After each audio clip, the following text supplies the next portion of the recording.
I made a post the other day, which was simply this here, which was simply nothing except this. It said, "Life is better this way." So I posted a photo from the church that I go to. I posted this, and I just said, "Life is better this way." And, when I post stuff like this, I'm not meaning to tell people, "Hey, church, how dare you? Atheist, I'm coming to subjugate you. You're sick. You're sick. You're sick. You'll be humiliated."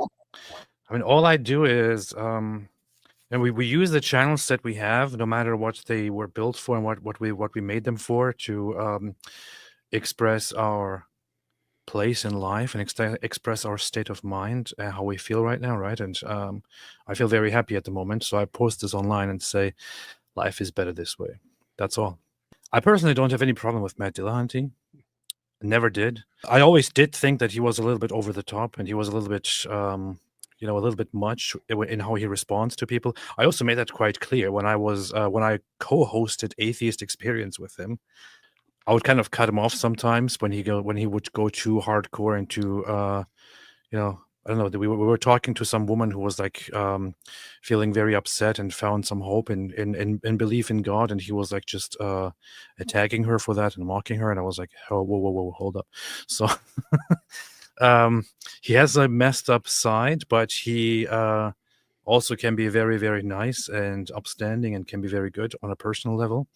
But since I started making my conversion to Christianity now, and he has been a little bit problematic about it. And he said, in response to me just posting this, "Prove it, and prove that the claims are true. Until then, your faith-based performance like Ayan's is just trading one convenient master for another." Right. All you said is, life is better this way. Prove that it's better. Well, keep in mind, what would your claim be based on? It would just be based on your experience, right? Like, hey, where's the proof? Like, hey, I've lived like this and I've lived like that, and life is better this way. Prove it, prove it, prove it, prove that it's true. It's funny because Matt, you're kind of proving it for him, because if the alternative is being a sniveling little crybaby who's obsessed with whining about stuff that should make absolutely no difference to you because it's all meaningless, well. So he posted this, and I really liked that Amy Alkin, who is herself an atheist, actually came in and said, "Oh, come on, I'm an atheist, and I used to be an a-hole atheist, especially in my 20s, but I took a look at myself and removed the a-hole portion of that. I don't have to believe as others to be happy that they get comfort, community, and other things that work for them out of their religion. It's small and ugly to go around rising up below some post where someone has expressed some joy or satisfaction about their religion. There will be no joy or satisfaction allowed for Matt and demean them. You perhaps tell yourself you're doing something meaningful. You're not. No one is persuaded by the approach you took. Mm-hmm. In fact, I can imagine that people who are religious would be so off-put by this ugly behavior that they would find the notion of even considering whether there's something to the atheist viewpoint extremely distasteful. Heck of a job, Brownie." She's absolutely correct. Black Angel said AP's hobby is to cause fights on X. This is true. This is now the 60th fight that I caused this week. That's like the Apostle Paul, man. When he went in front of we brought it up before, when he went in front of the Pharisees and the Sadducees didn't believe in the resurrection, but the Pharisees did. And he says, "Hey, I'm just being brought in here because I believe in the resurrection." And then they all start arguing with each other. But that's like AP. Hey, look, life is better. How dare you? How dare you? How dare you? So let's say AP stands for aorta poisoner, the great divider of men. Mother Queen, when AP is still atheist, you're a closet Christian. When AP becomes a Christian, prove it. The funny thing is that I got lots of responses from people. I asked him, I am a Christian now, Matt. This is, by the way, the first time that I referred to myself as a Christian, but I thought... I noticed that. I was like, I thought he wasn't referring to himself as a Christian. I thought it's time, bro. I'm a Christian now, Matt. My life is better this way. I am better. Why does this bother you? He then responded to it, because you pretended to be a skeptic.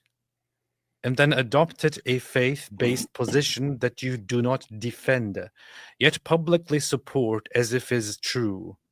You choose comfort over truth. You misrepresented yourself to those of us who promote. Is that really what this is about? Wait.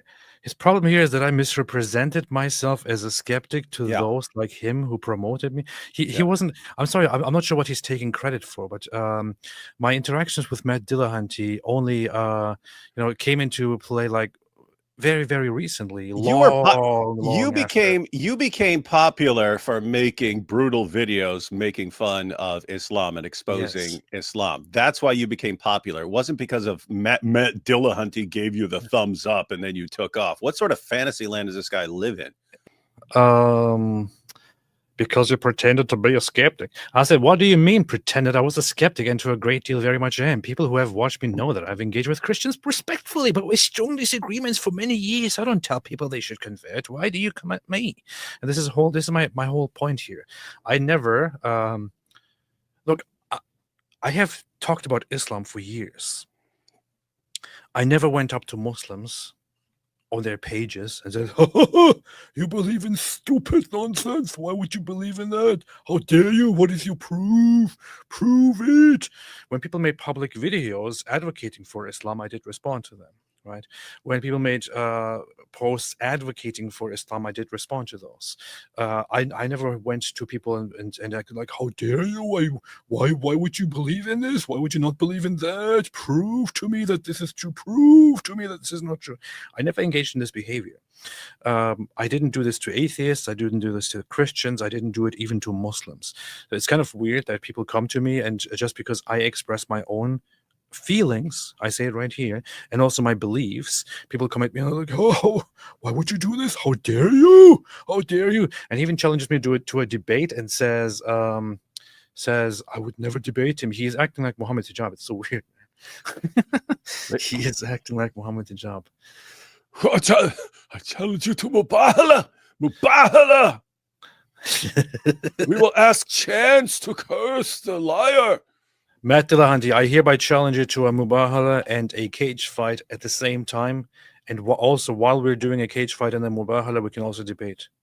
Yeah. If you don't accept it, you're a coward. You're a coward and a liar and not a real atheist. Any true atheist would do it. Accept my Mubahala challenge. Come on. How dare you?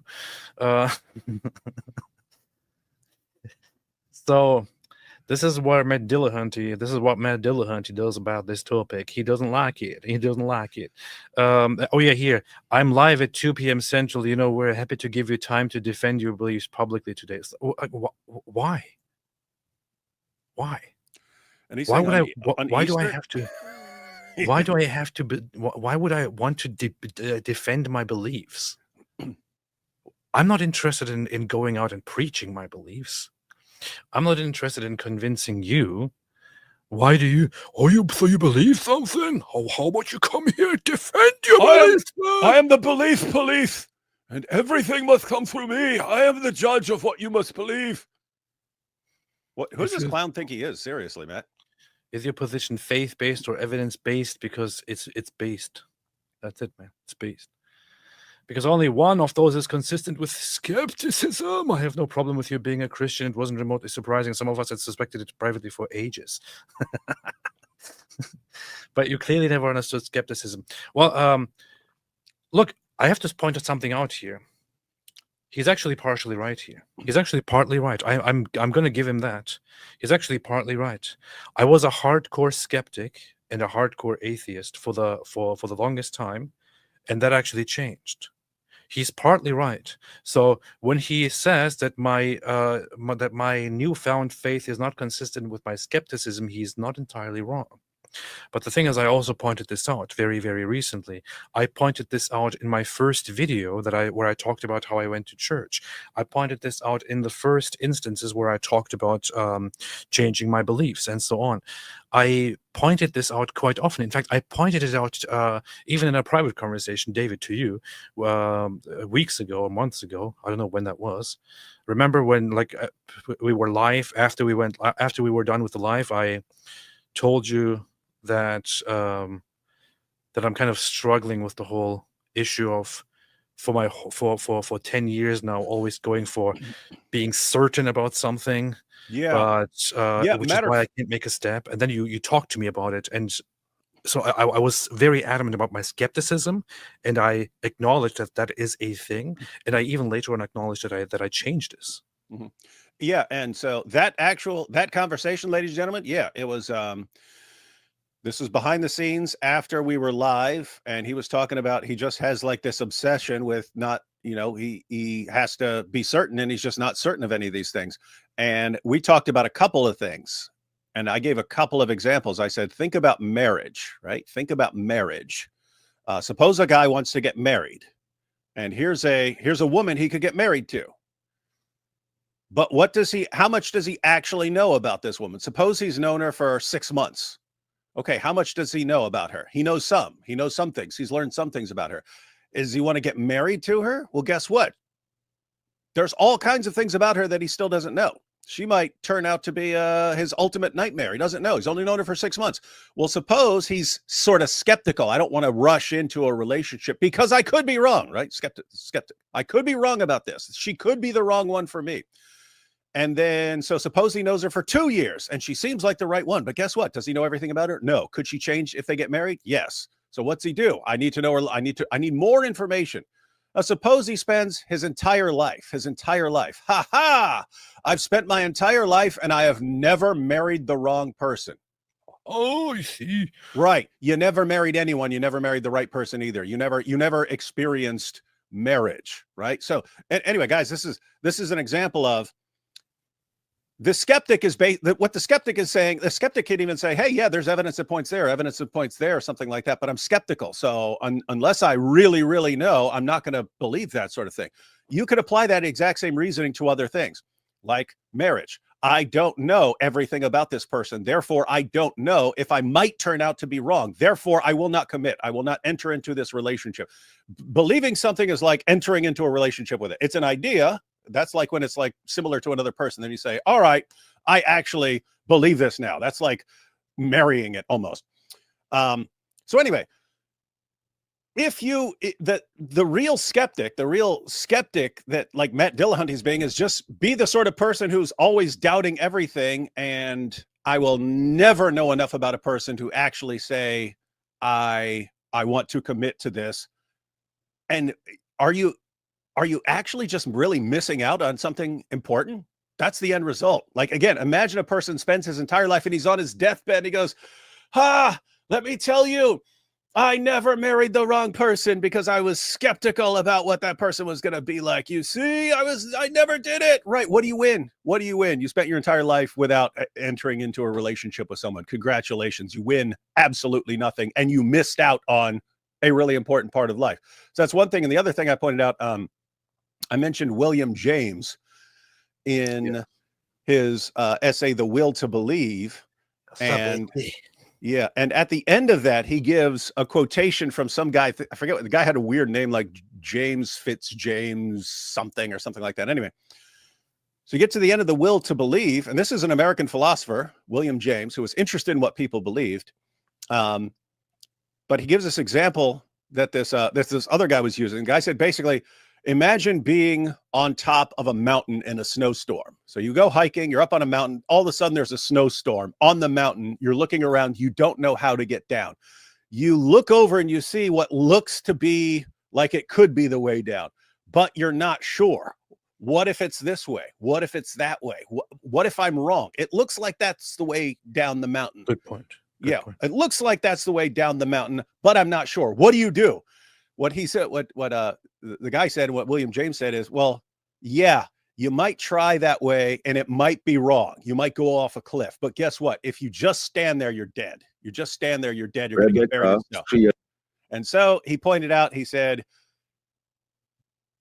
you just got to go for it. You could be wrong, but you just got to go for it. And so anyway, that's what we talked about. But as AP was pointing out, yes, this was a discussion about AP saying, I'm just too skeptical to believe in this stuff. And then us saying, well, is it reasonable to always take the side of unbelief? Yes. And so I acknowledged quite a while ago that I dropped some of my skepticism and decided to go into a new direction. And the direction that I went to is less about having 100% certainty about things, but more about simply not necessarily waiting to be 100% sure about something, but rather trying, or maybe just, if you want to call it, leaping, right? Walking into something that I that I see evidence for, and that I also really very, very much like. And I will say very, very honestly, I thought in the past I did consider this kind of like embarrassing or weak or bad to say. I now don't. I actually very happily will say it. My step toward Christianity is not necessarily fully, motivated by knowing or believing that it is true. It is more so motivated by, of course, it has an aspect of believing that it is true. It has an aspect of believing in it, but there is also a great part of it which has to do with how I feel about with how I feel about it, how I feel with it, with how I feel about Jesus, how I feel that that Jesus is an amazing, amazing, amazing figure. I had no trouble attaching myself to the figure of Jesus, to the concept of Jesus as my Lord, as that I pray to, that I communicate with, that I think of. And I also had no problem at all being part of the Christian way, because I felt like it is really good. I like it. And to be very, very honest, coming from a purely atheistic, skeptic point of view, I thought to myself at some point, if I'm an atheist, if I'm a skeptic, and if, with all the honesty that I've had over the years, I've acknowledged to myself that there is no ultimate, meaning to everything, to anything. I acknowledged ages ago that there is no, ulterior meaning, that there is no ultimate meaning, there is no exterior meaning, there is no inherent meaning to anything. We simply exist in a universe, and we make up our own goals and our own purposes, and we live through it, we live by it, and we die, and we go away. What could possibly be so wrong in this system to go and be part of a system, or of a religion, of a life, of a way that evidently is a very stable, a very good one that is full of peace, and one that brings lots of fulfillment, one that I can find a lot of fulfillment in? What's really so bad about it? What is really so bad about it? Well, what really motivated my step was acknowledging that, acknowledging also how good I feel about this, how I feel like this is it. It wouldn't at all feel like a mistake for me to go into being religious, into going into Christianity. It's actually it's very sweet. It's very good. It's very pleasant. It is very fulfilling. I have now, for the last for months now, I have spent my mornings waking up happy, with a feeling of serenity, with satisfaction. I actually spend my mornings now getting up and standing and praying for, I don't know, like 10-20 minutes or something, going by a prayer rule and going through with it meaningfully and devoting myself to it. And it makes me happy. I find fulfillment with it. I find happiness with it. I didn't come to it thinking, okay, I have analyzed and evaluated all the suggestions and all the findings and all the data, and I have concluded, based on a council of observers, that this must be the scientifically accurate path to proceed on. And now, as the final step, it's the final step in deciding whether I should believe, I have to submit all of my ideas to Matt Dillahunty. Yes. No, I didn't do any of that. Approval. I didn't do any of that. I thought it's very plausible. It's very good. There's a lot of good reason to believe in this. There's a lot of good reason to go with this. There's a lot of good reason to consider it and to find truth in it. But there's also the more reason to find goodness and to find fulfillment and peace in it. And guess what? I am so happy. I am so at peace. I went to to meet for Easter today, and I know how people feel about it. I know what people see when they see my new state, because I feel it as well. I pointed this out to my wife earlier, maybe months ago or so, maybe last year, on the same occasion, I would feel a constant dread of nothingness. I would go to a family meeting. I would go to hang out with the kids and their grandparents and all that, and sit down there. And I'm not even joking. This is not even an exaggeration. I would have a conversation with somebody. They ask me how I am, how I'm doing. I would say, "Oh yeah, everything is good, everything is okay." And then we talk about some random stuff. And in the middle of the conversation, my mind would seriously descend into a very dark place, which is why I always hated small talk, because when we do small talk, my mind would quickly, when the other person talks, as I'm listening, descend into how meaningless and awful everything is, and how it would be such a relief to just die and go away. I don't feel that way anymore. I feel happy. I feel joyful. I feel good. What is it? But what's the problem with this? Prove to us that it's better to be happy. Is that weird? Yes. Yeah, you say it's dark. It's darker to feel that every day. Yeah. So continuing with my analogy, AP is like someone who's with a group of guys and they're all like, "We're never gonna get married because we're not gonna marry the wrong woman who might turn out to be mean or something like that. We're never gonna commit." And then one of them says, "You know what? Hey, I met someone and I really like her and I'm going to get married to her." And Matt's like the guy going, "No, you haven't proven to us that she is the correct one or that she's not going to change." And you're like, "You know what? I'm getting married anyway." And like, "You were never one of us. You were never one of us." And you're like, "Hey guys, I'm way happier now. Life is way better now that I'm married. Everything is great. I'm so happy." Prove it. Prove to us that things are better now. I don't know. It's just a weird obsession with something that, even according to their own worldview, is completely absurdly meaningless and pointless. You spend your entire life, suppose you just spent your entire life and you were the ultimate skeptic. Suppose you never believed anything, not even like mathematics, because you're like, maybe I'm even wrong about that. I will never believe anything. Great. What do you win for all your skepticism? Nothing. Nothing. Absolutely nothing.